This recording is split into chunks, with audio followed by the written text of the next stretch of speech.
Hey guys, James with TFBTV. I am at Silencer Mecca, aka Surefire in California. I'm with two experts in the subject of silencers, suppressors. By the way, guys, when we kick this off real quick, let's go ahead and head off some comments that we're going to get.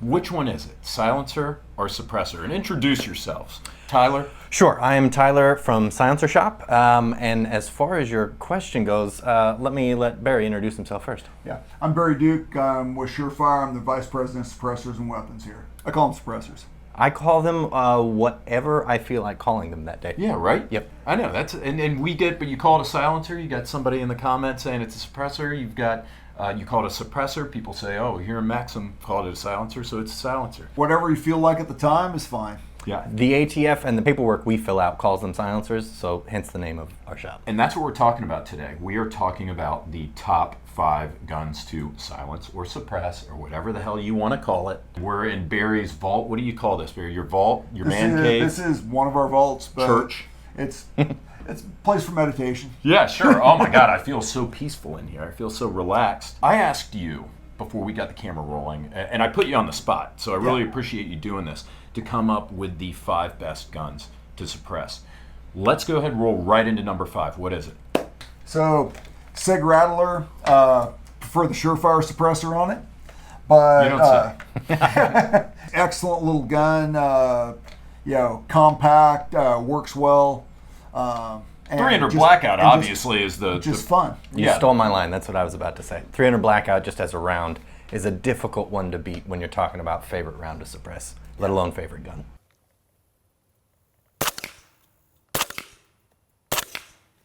Tyler, how do you feel about the Rattler? I think it's difficult to argue with Barry in anything because he's almost always, if not always, right. But in this, completely aside from that, I absolutely agree. It's a fantastic little gun.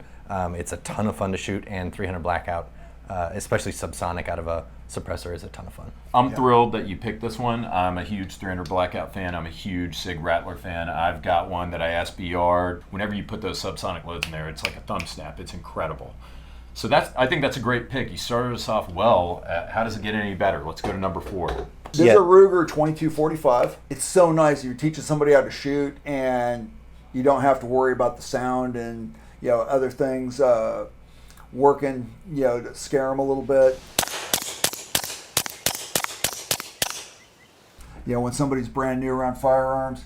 And this with the Surefire Rider 22, it's just a lot of fun, and it makes it sound like quieter than a pellet gun. A great base, and loves to be suppressed. I will say, I get the question, what's your favorite host gun, day in and day out, if not dozens of times a day. And this is the go-to answer that is hard, again, to argue with. But 22 round is, again, a great round to suppress. The 22 silencers are significantly smaller and lighter.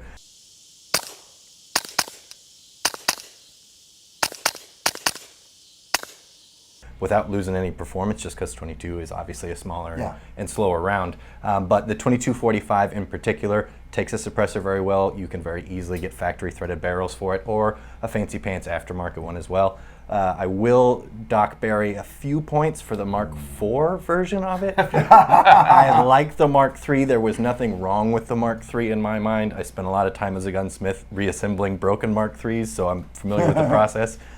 So Barry loses a couple of points for the Mark IV and the height over bore. And I should mention, this is not to suppress. To suppress, the Mark IV is fantastic. It's no different for a suppressor host than the Mark III is. It's just, there's that little extra gap they put in there for this fancy pants takedown button that for me, I didn't need that. And it just raised my bore a little bit and didn't care for that. But it is still a fine firearm. Vis-a-vis barrel length, at what point do I need to not worry about purchasing special subsonic 22 ammo? Because the way my understanding is, like maybe at 3.5-inch barrels, like it's going to be subsonic anyway. Is that right, or is that a myth? Well, let me go in a little bit about subsonic ammo. If you go to match ammo is all subsonic. And so if you buy yourself a box of LE or CCI green tag, that's ammo subsonic by design, because when 22s normally run in that transonic range, and there's a little bit of buffering when a bullet goes from subsonic to transonic to supersonic, and it's a slightly less accurate place to be. So my go-to 22 ammo is always match ammo, and the CCI green tag is always high on the list. Right now, the climate is difficult to get a hold of ammo, so you don't necessarily have your choice of ammos.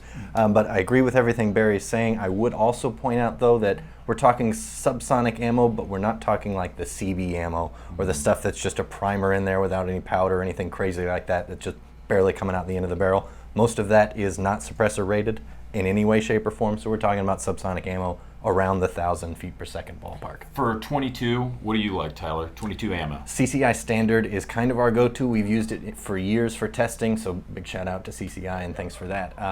But it is a consistent ammo and has always performed well for us. There are plenty of other options out there. Again, it's a little difficult to find exactly what you want in this day and age, but yeah, that's a good ammo. And I'll add to that, when we designed the Rider 22, we actually use CCI standard velocity as our go-to ammo to optimize it around.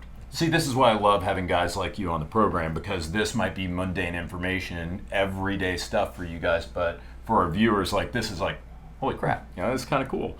Let's hit number 3. What do we got next, Barry? Ooh. The LMT MWS.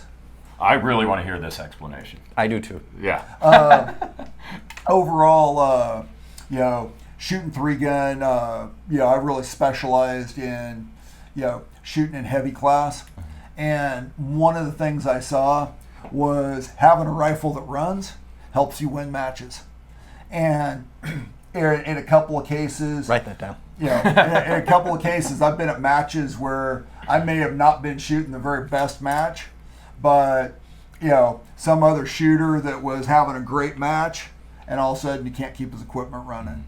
With this, you look at matches like the MGM Ironman, where there's Parma, Idaho's full of this talcum powder dust, gets everywhere on all your gear, inside your gun. At that match, a lot of it you're shooting underneath cars. They're, you know, stuff's getting dirty. These LMT MWSs always ran from just a really good, you know, balance in the rifle. And I actually like direct impingement guns. Historically, I've just had better luck, accuracy, point of impact shift wise with them. See, Barry, you haven't been on the program before, so I'm going to excuse you for not knowing that we saved the number 4 slot for our most controversial gun of the list. And I think that, you know, putting a 308 on there, especially a 308 AR, pretty controversial choice.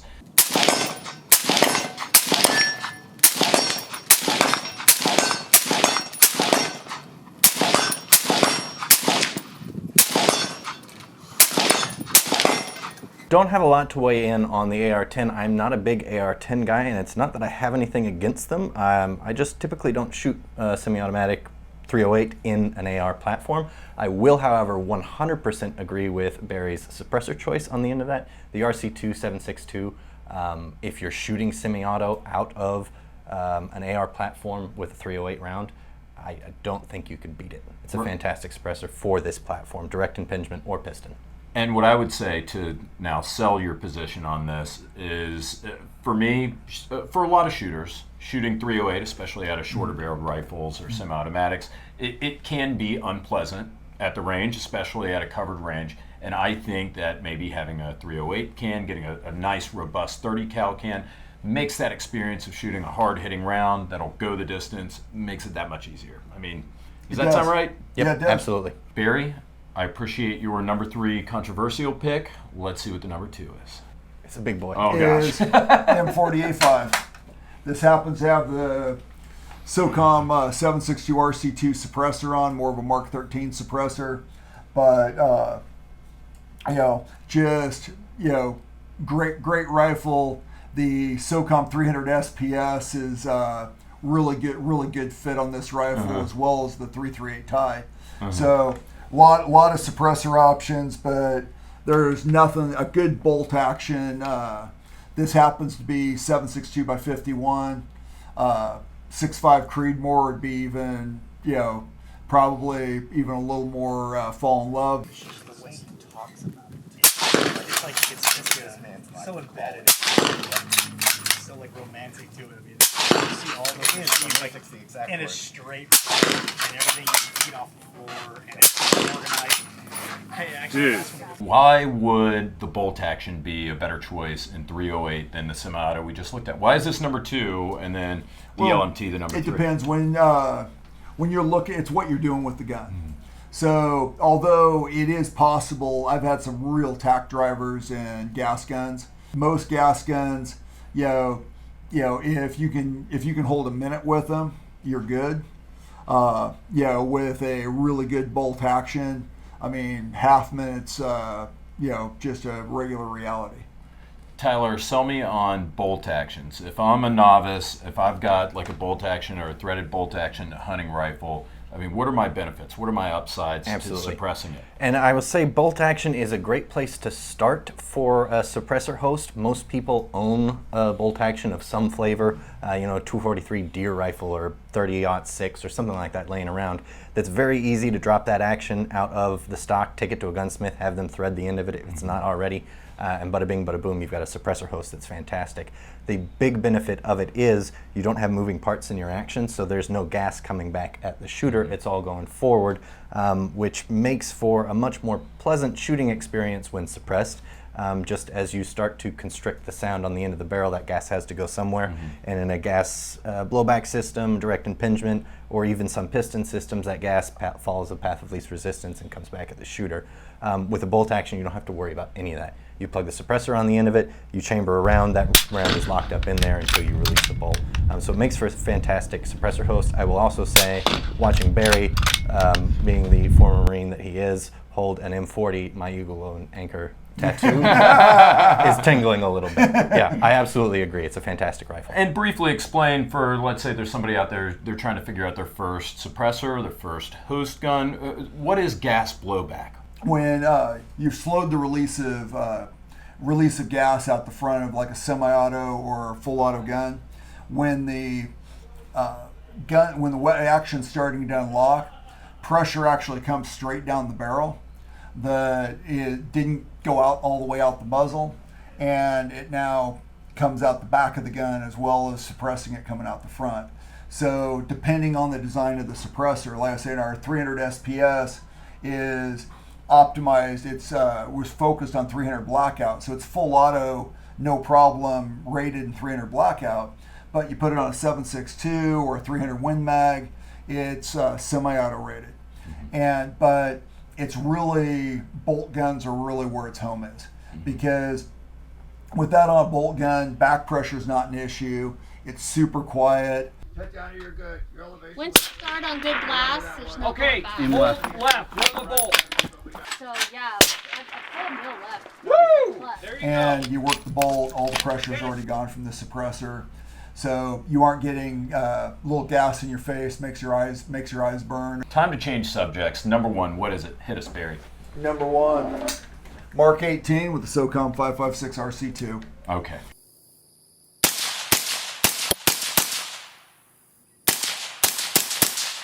And so this is a later Mark 18 with the Geisley handguard on it, charging handle. But this is my go-to fighting rifle. The Mark 18, Surefire SOCOM suppressor.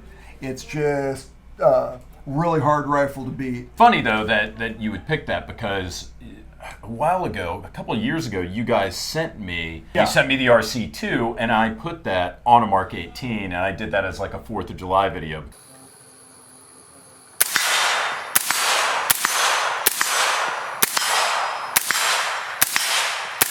Because I thought it was like a very American gun. And I gotta say, I was like, this can't be that great. There's gonna be blowback like we were just talking about, because ARs are kind of, they have a negative reputation for that, for having blowback when suppressed. And I was surprised at not only how fun it was to shoot, but how well it handled. I mean, I guess it's the Surefire can on there. This is sounding a little bit like a Surefire ad, but I mean, truly, I think I said, this is 2 years ago, I'm on record being like, holy crap, this is pretty awesome. So I'm glad to see you pick that. Tyler, what do you think? Barry and I wholeheartedly agree on the host platform. Mark 18 is my favorite go-to pickup. I got one under my bed, beside my bed, in the back of my truck. I've got them stashed all Just over Mark the place. 18s, just all Mark over the 18s freaking in place. Can't have Yeah. too many. Yeah. Yeah, and you can't have kids at Tyler's house either. I will say I prefer the quad rail over the lightweight Geisley thing, and just I grew up on that quad rail, and it's fat and I like it. But outside of that, the Mark 18 is a fantastic platform. The shorter 10.3, 10.5 inch barrels on there in 5.56, you're not going to have what the internet deems Hollywood quiet.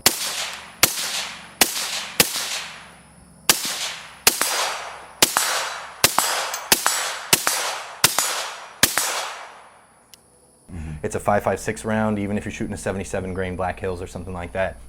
It's still going to be snappy. It's still going to be supersonic. It's still going to have some crack to it, some pop to it.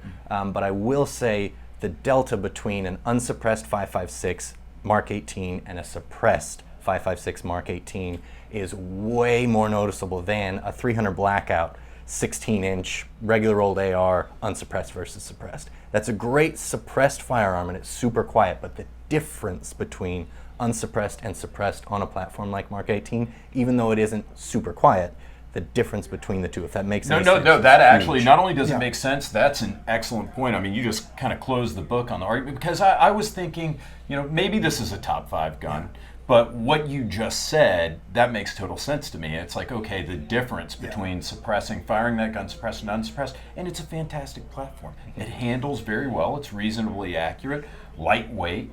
When you throw a can on there, though, it becomes a different animal. So I actually am pleasantly surprised, and you gentlemen have convinced me. I will throw in one more thing, and Barry's going to hate me for doing it. I really like the Mark 18 with the Surefire 5.56 Mini 2.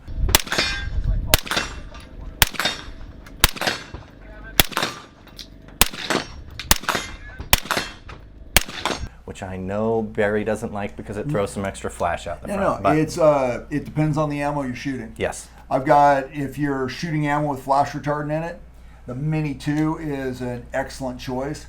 If you're shooting M193, M855, any kind of ammo that's produced for, low price, and not that the military ammo was designed for low price, they had other reasons for not having flash retardant in it, but if you're going with premium ammo with flash retardant, you need to go out, in your environment and need to shoot it. You need to see if the flash is acceptable where you're at, and that just cuts another 1.25 inches off the front.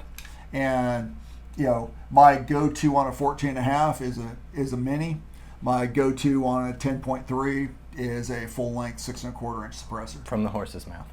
And guys, we're going to go ahead with that and shut this thing down, because this is too much information already for everybody out there to take in. It's awesome. However, before we close down, I'm going to let you, even though this has been a little bit of a Surefire commercial, which is fine, especially because we're so damn grateful to be here.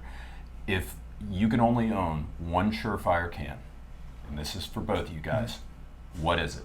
It'd be the SOCOM 5.56 RC2, because well, That was mine. You stole it. Well, no, great. Yeah. it does everything. Yeah. I could put it on 10.3, I could put it on 14.5, I could even put it on a 24-inch barrel, but it's the go-to fighting suppressor. Just so I don't sound like a Barry fanboy, I will say, if I could only truly have one suppressor, and if I thought it long and hard about it, I would say the 300 SPS is a close second to the 5.56 RC2 for me, just because in the future maybe I get into shooting a 280 Ackley or some other crazy round that's bigger than a 5.56, and that 300 SPS, as Barry was saying, is a fantastic host for bolt action. It works semi-auto on a number of 30 caliber hosts, and it's super quiet. Gents, I can't thank you enough. Thank you for being on our crappy little YouTube channel here. Thank you for having us at thanks for Surefire, coming. Barry. Thanks for having Absolutely. us, Tyler. Guys, we're going to hit the range.